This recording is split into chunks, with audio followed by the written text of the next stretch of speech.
સપનાના ઘર માટે દરેકની ઈચ્છા હોય છે। જો કે સિક્કાની બીજી બાજુ એ છે કે કેટલાક મકાનો તૈયાર છે પણ તેમાં રહેવા કોઈ જતું નથી। ભરૂચના જેબી મોદી બાગ નજીક 500 થી વધુ સરકારી આવાસ તૈયાર છે પણ તેમાં કોઈ રહેવા તૈયાર નથી।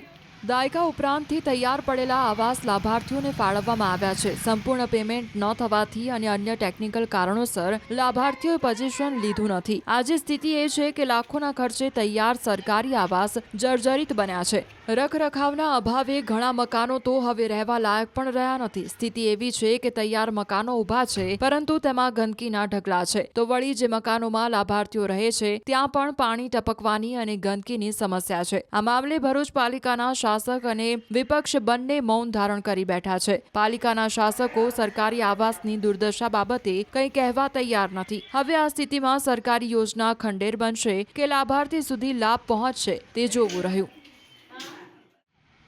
સપનાના ઘર માટે દરેકની ઈચ્છા હોય છે। જો કે સિક્કાની બીજી બાજુ એ છે કે કેટલાક મકાનો તૈયાર છે પણ તેમાં રહેવા કોઈ જતું નથી। ભરૂચના જેબી મોદી બાગ નજીક 500 થી વધુ સરકારી આવાસ તૈયાર છે પણ તેમાં કોઈ રહેવા તૈયાર નથી।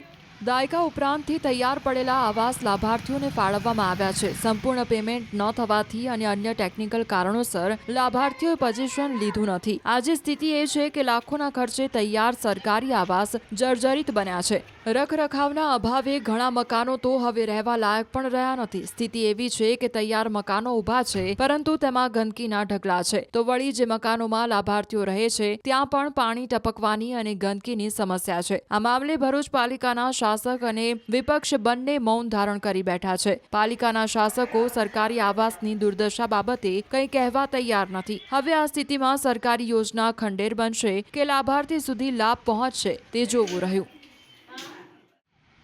સપનાના ઘર માટે દરેકની ઈચ્છા હોય છે। જો કે સિક્કાની બીજી બાજુ એ છે કે કેટલાક મકાનો તૈયાર છે પણ તેમાં રહેવા કોઈ જતું નથી। ભરૂચના જેબી મોદી બાગ નજીક 500 થી વધુ સરકારી આવાસ તૈયાર છે પણ તેમાં કોઈ રહેવા તૈયાર નથી।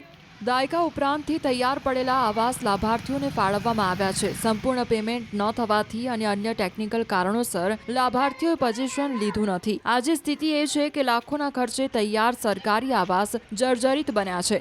રખરખાવના અભાવે ઘણા મકાનો તો હવે રહેવા લાયક પણ રહ્યા નથી। સ્થિતિ એવી છે કે તૈયાર મકાનો ઊભા છે પરંતુ તેમાં ગંદકીના ઢગલા છે તો વળી જે મકાનોમાં લાભાર્થીઓ રહે છે ત્યાં પણ પાણી ટપકવાની અને ગંદકીની સમસ્યા છે। આ મામલે ભરૂચ પાલિકાના શાસક અને વિપક્ષ બંને મૌન ધારણ કરી બેઠા છે। પાલિકાના શાસકો સરકારી આવાસની દુર્દશા બાબતે કંઈ કહેવા તૈયાર નથી। હવે આ સ્થિતિમાં સરકારી યોજના ખંડેર બનશે કે લાભાર્થી સુધી લાભ પહોંચશે તે જોવું રહ્યું।